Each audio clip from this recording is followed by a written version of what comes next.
نحمده ونصلي على رسوله الكريم اما بعد فاعوذ بالله من الشيطان الرجيم بسم الله الرحمن الرحيم ومن يرغب عن ملة إبراهيم إلا من سفه نفسه ولقد اصطفيناه في الدنيا وإنه في الآخرة لمن الصالحين اذ قال له ربه اسلم قال اسلمت لرب العالمین صدق اللہ العلی العظیم۔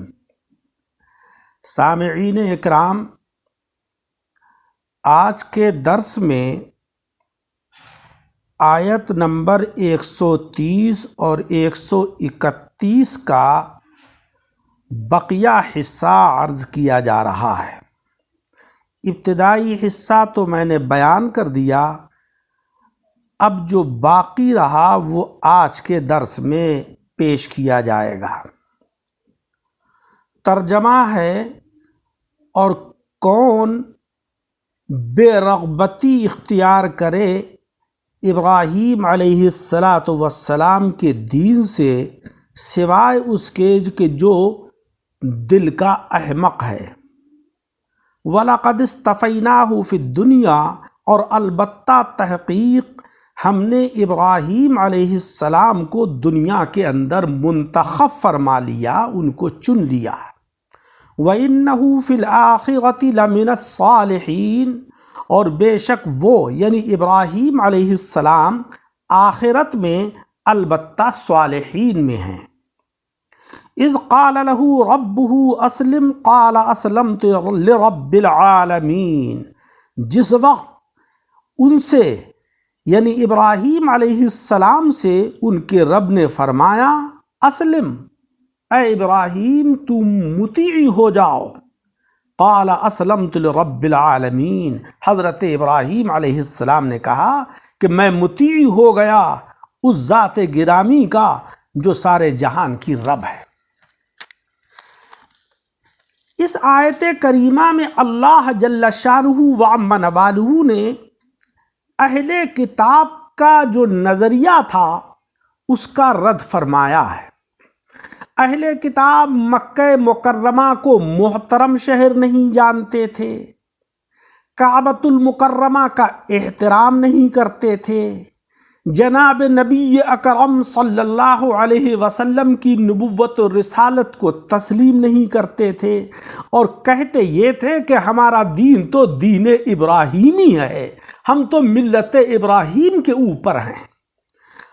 تو اللہ جل شانہ وعم نوالہ نے ان کا رد فرمایا کہ اے اہل کتاب، تم جو کعبے کی عظمت، مکہ مکرمہ کی عزت، نبی آخر الزماں کی نبوت کا انکار کرتے ہو تو در حقیقت ملت ابراہیمی کے منکر ہو، کیونکہ یہ چیزیں جو اسلام کے اصول ہیں ملت ابراہیمی کی بھی اصل ہیں۔ دین ابراہیمی کا اس کے سوا کون انکار کرے گا کہ جو خود نادان اور نرا احمق ہو، کیونکہ حضرت ابراہیم علیہ السلام وہ ہیں کہ جنہیں اللہ جل شانہ وعم نوالہ نے دنیا میں بھی برگزیدہ کیا کہ سارے موحدین ان کو اپنا پیشوا جانتے ہیں، اور ہر جگہ ان کا ذکر خیر جاری ہے، اور عرب و عجم میں ان کے نام کے ڈنکے بج رہے ہیں، اور آخرت میں بھی ان کے مرتبے بلند ہیں، اور وہ خاص درجے والوں میں سے ہیں، اور یہ بزرگیاں انہیں کیوں نہ ملتی جب ان کی فرما برداری اور اطاعت شعاری کا یہ عالم ہے کہ جب ہم نے ان سے فرمایا کہ اے ابراہیم تم ہر طرح ہمارے مطیع اور فرما بردار ہو جاؤ، اور ہمارے حضور اپنا سر نیاز خم کر دو، تو اگرچہ ان کو بہت سی دنیاوی رکاوٹیں درپیش تھیں اور بڑی مصیبتوں کا سامنا تھا، مگر بلا تأمل فرمایا کہ میں دل و جان سے اپنے رب کا تابع دار ہوں، اور اس پر ایسا عمل کیا کہ باید و شاید کوئی کر سکے۔ جب انہیں آگ میں ڈالا گیا تو حضرت جبریل نے عرض کیا کہ کیا آپ کو کچھ حاجت ہے، کسی چیز کی ضرورت ہے؟ تو حضرت ابراہیم علیہ السلام نے فرمایا کہ تم سے اے جبریل مجھے کوئی حاجت نہیں۔ حضرت جبریل نے عرض کیا کہ رب سے ہے؟ فرمایا کہ اللہ تبارک و تعالی میرا رب ہے، وہ خود جانتا ہے، مجھے اس سے عرض کرنے کی ضرورت نہیں ہے۔ حضرات اکرام، تو حضرت ابراہیم علیہ السلام کی شان اور آپ کی رفعت کا عالم تو یہ ہے، اور اے اہل کتاب، تم جو ہو وہ ملت ابراہیم پر اپنے کو قائم قرار دے رہے ہو اور دین جناب محمد مصطفیٰ صلی اللہ علیہ وسلم سے انحراف کر رہے ہو۔ در حقیقت تمہارا دین ابراہیمی نہیں رہا، تم اپنے قول کے اندر جھوٹے ہو اور نرے احمق اور بے وقوف ہو۔ اس آیت کریمہ سے ہمیں بہت سارے فوائد حاصل ہوئے۔ ایک فائدہ تو ہمیں یہ حاصل ہوا کہ صحیح مذہب کی پہچان یہ ہے کہ وہ سلف صالحین کے مطابق ہو، کیونکہ وہ ہدایت کا نمونہ ہیں۔ دیکھیے اللہ تبارک و تعالیٰ نے اسلام کی حقانیت کا یہاں یہ ثبوت دیا کہ دین ابراہیمی کا ذکر فرما کر اسلام کی اس سے مطابقت فرما دی۔ آج بے قیدی کا حال یہ ہے کہ ہر کس و ناکس نیا دین نکالے بیٹھا ہے اور بے دھڑک گزشتہ بزرگوں کو کافر کہہ دیتا ہے۔ یہ دین اسلام کے بالکل خلاف ہے۔ اسی شخص کو دین کے متعلق بات کرنا چاہیے کہ جو دینی تعلیمات سے واقف ہو، جو حقائق کا علم رکھتا ہو۔ ہر کس و ناکس کو نہ حدیث بیان کرنا چاہیے، نہ قرآن عظیم پر تبصرہ کرنا چاہیے، اور نہ حضرات خاصان الہی کے اوپر نکتہ چینی کرنا چاہیے۔ دوسرا فائدہ ہمیں ان آیتوں سے یہ ہوا کہ ہم کو چاہیے کہ اگر خود اچھے نہ ہوں مگر کسی اچھے کے پیچھے لگ جائیں۔ دیکھیے اس آیت میں یہی تو بتایا کہ اس ہستی گرامی جن کا نام کہ ابراہیم علیہ السلام ہے، ان کی پیروی کا تو بے وقوف ہی انکار کرے گا، کیونکہ عقل مند تو یہ سمجھتا ہے کہ انجن اپنے پیچھے والے ہر قسم کے ڈبوں کو کھینچ لے جاتا ہے۔ تیسرا فائدہ ہمیں یہ حاصل ہوا کہ کبھی بالواسطہ بھی کسی کی پیروی کی جاتی ہے۔